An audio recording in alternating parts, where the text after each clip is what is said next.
What's up guys, welcome to another episode of Demons of Shin Megami Tensei, a series where we look at the mythos, design, and roles of various demons in the Megami Tensei universe. If you didn't watch the last video, it was originally called Megami Tensei Mythology, but starting today I'm going to be changing it because even though my feedback for that video was positive, I felt like the title I chose for this series was too similar to Fither's Demonology series, and the intro was too similar as well, hence the new intro. Now that that's out of the way, let's get on with the video. For this video, as suggested by Coffee Evangelion, we're going to be looking at one of the most popular lawful figures in Megami Tensei, Metatron.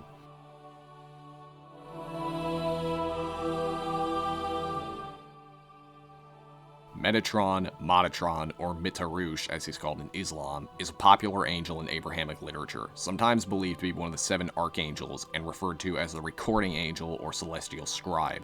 Despite his notoriety, he's never actually mentioned in the Hebrew Bible or the Jewish Tanakh, and only briefly mentioned in the Talmud and Kabbalah. There are 2 different accounts of Metatron's origins. The first was that he was simply created by God along with the other angels, while the other is that he's actually the patriarch Enoch.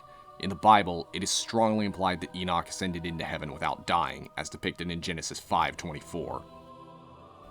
Enoch walked faithfully with God. Then he was no more, because God took him away.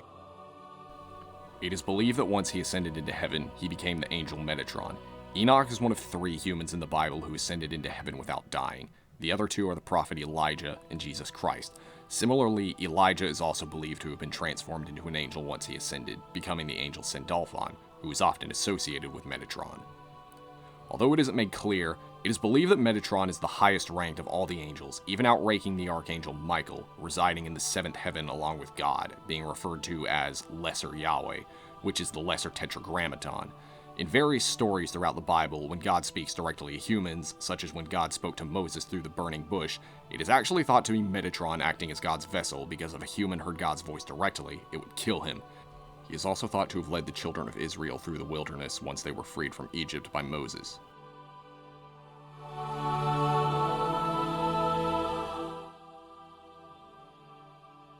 In non-canonical writings, Metatron is depicted as having 36 pairs of wings, innumerable eyes, and being the largest of all the heavenly beings. In Shin Megami Tensei, Metatron only has one design, and is instead depicted as a robotic angel. None of the religious texts describe Metatron as being mechanical. However, it is likely Kaneko designed him this way because Tron in popular culture is usually included in the names of robotic characters. Many other angels, such as Sindalphon, Melchizedek, and Ophanim, are also depicted as robots in Shin Megami Tensei, and I believe that the inspiration for their designs comes from Metatron. Despite his appearance, Metatron and the other robotic angels of Megami Tensei are rarely described as such by the characters. They speak and act like normal, showing no robotic characteristics, and are rarely referred to in such a way.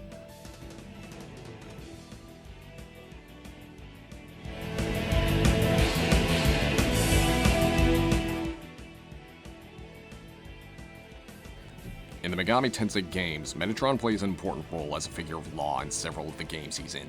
His first major role was in Shin Megami Tensei 20XX, where he tries to get hunters to destroy the Ultimate Gaia project. In the law ending, he sends the protagonist to kill Mara, the leader of the Ring of Gaia. He's fought as the final boss in the Neutral and Chaos endings. In Nocturne, he only appears in the Maniacs versions, which is the version of Nocturne that the West got. He tries to convince the player to stop descending into the Labyrinth of Amala and is fought as the boss in the final Kalpa before the player meets with Lucifer if the player is trying to get the true demon ending.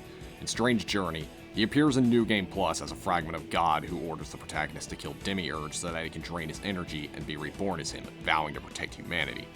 In Digital Devil Saga, he appears as an optional boss who can be fought after the 4 Guardian Beasts are defeated. He takes the form of a human who accuses the party of killing his lover and will turn into Metatron and attack the party.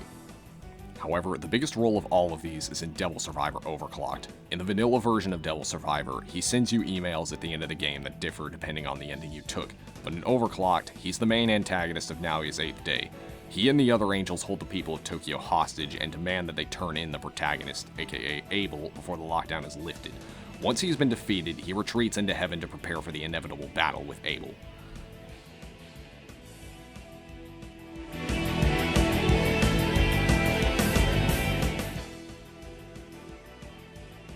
In just about every game Metatron appears in, he's the highest level member of the Herald race.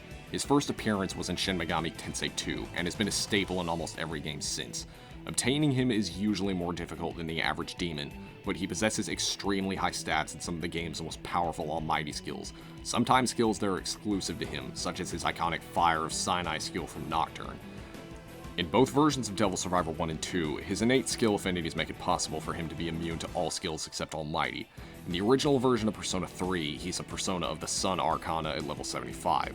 But in Persona 3 FES and Portable, he's the ultimate Persona of the Aeon Arcana, and of the Justice Arcana in 5. He also appears in Persona 4 and Persona Q as a high-ranking Persona of the Judgment Arcana. That's it for this video. As always, thank you guys so much for watching. Be sure to leave a like and subscribe if you liked the video, and tell me what demons you want to see in the future. Also, you should join our Discord, because we need more people. It would also help out a lot if you could spread the word about my channel. But until next time.